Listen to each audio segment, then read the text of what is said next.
Hello everyone. Today I'm going to be doing a demonstration geared towards people not familiar with firearms, and what we're going to be talking about and demonstrating is, is the AR-15 any more dangerous than other firearms? Okay, AR-15s have been used in several mass shootings, and the media has made them out to be some type of a really bad gun. And today we're going to actually look and see, is it actually any more dangerous than other guns? The item that I'm going to be using for this demonstration is this 2x4, okay? This 2x4 is 1.5 inches in diameter. And the reason why I'm using a 2x4 rather than, let's say, ballistic gel or doing energy calculations is because everybody knows what a 2x4 is. Everybody knows how thick it is. Everybody has an idea of the density of this, okay? Everybody knows that if you take this, and you hit somebody over the head with it, you'll probably kill them, okay? All right, so that's why I'm using a 2x4, it's because it's common, okay? Now, what I'm going to do is I'm going to start off by stabbing it with a knife, okay? Everybody knows what a knife is, okay? So we're going to take this, I'm going to stab this as hard as I can, okay? That's as deep as I could get it, okay? If I was stabbing somebody into the back with that or into the stomach, that would probably be a fatal blow, okay? So that got penetration of about maybe an 1/8 of an inch, okay? Next I'm going to be using this axe, okay? Everybody knows what an axe is. Okay? Take this, okay? Same deal, okay? But the knife got in about 1/8 of an inch, okay? So that's what those weapons do against wood, and everybody knows that you don't want to be stabbed with a knife or hit over the head with an axe. Okay, so side. All right, so next we're going to shoot this. Step right there. Okay, and I'm going to shoot this first with the AR-15.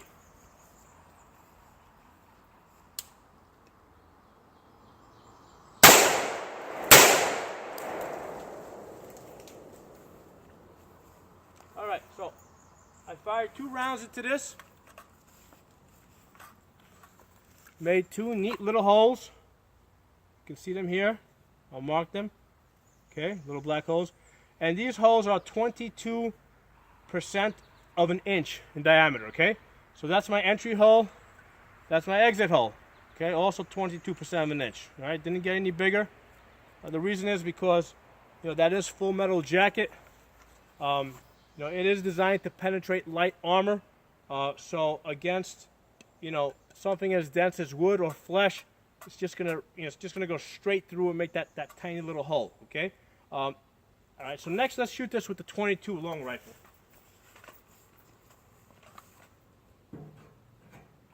Yep.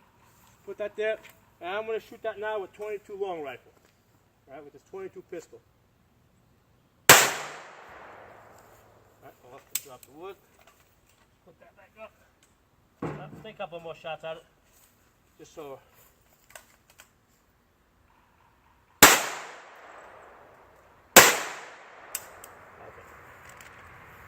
There we go.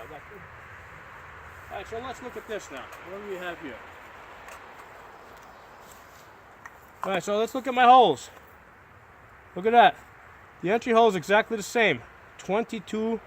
The line here, 22% of an inch, okay? Both the 22 long rifle and the AR, the 5.56 of the AR-15 make exactly the same hole, 22% of an inch. Let's look at the exit hole. Holy crap, look at that. Okay, you can see how it stripped all this wood out over here, okay? So on the exit side, the 22 long rifle actually did more damage. The reason is because the 22 out of the handgun is going slower. It's a lighter bullet, so when it's traveling through the wood, it's going to deform, it's going to spin, and it's going to do a lot more damage. So in close distance, you can see for yourself. That's doing a lot of damage there. It's important for us to consider that all these mass shootings, okay, they usually happen within the confines of a building, okay. So they're all at close range against unarmored targets, okay? So at close range on unarmored people, they're going to do exactly the same thing, okay? If you were shooting, let's say, at more than 100 yards, yes, the AR-15 would have an advantage, as would any rifle, okay?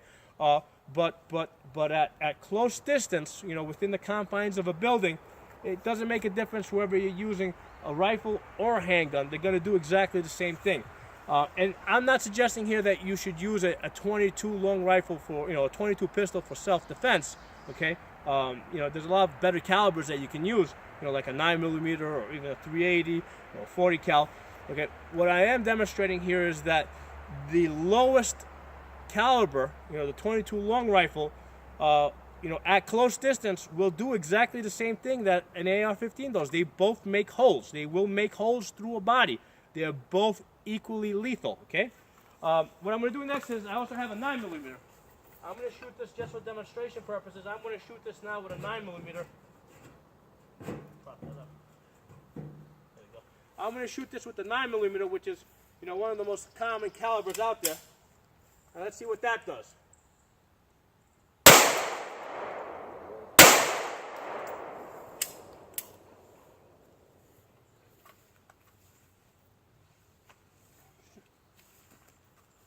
Okay, so the 9mm is basically a 36 caliber, which is the most common. You know, that's what your 38s, your 357s, your 380s, they're all basically 36 calibers. So here are my holes right here. Okay, 36% of an inch, bigger than the AR-15. Okay, all right. So this is my AR up here. That's my 22 long rifle, and this is my 9mm down here. Okay, so AR, 22 long rifle, 9mm. Let's look at the exit side. Holy crap, look what the 9mm did down here, okay? The 9mm completely blew out the back side.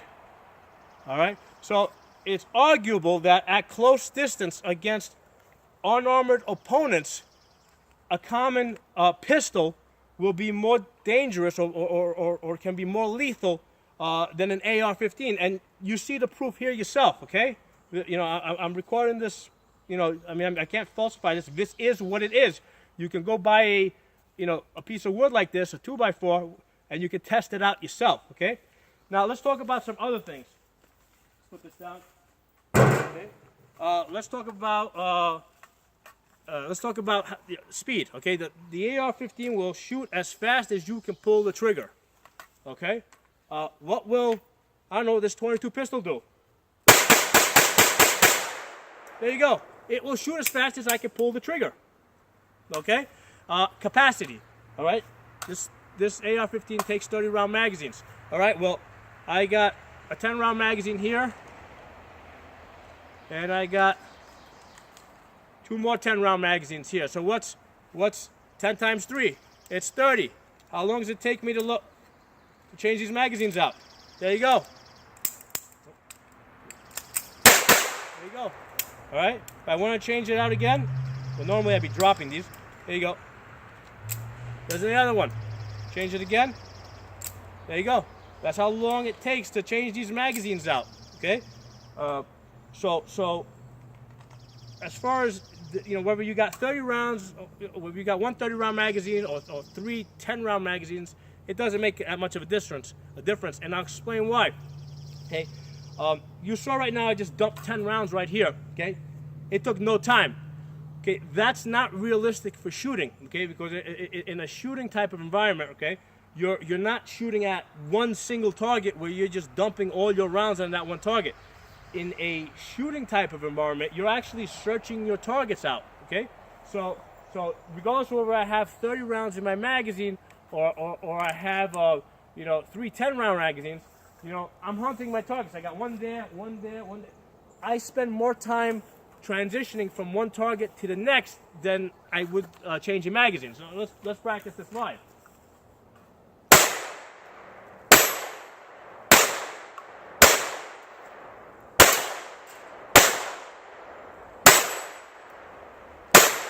All right.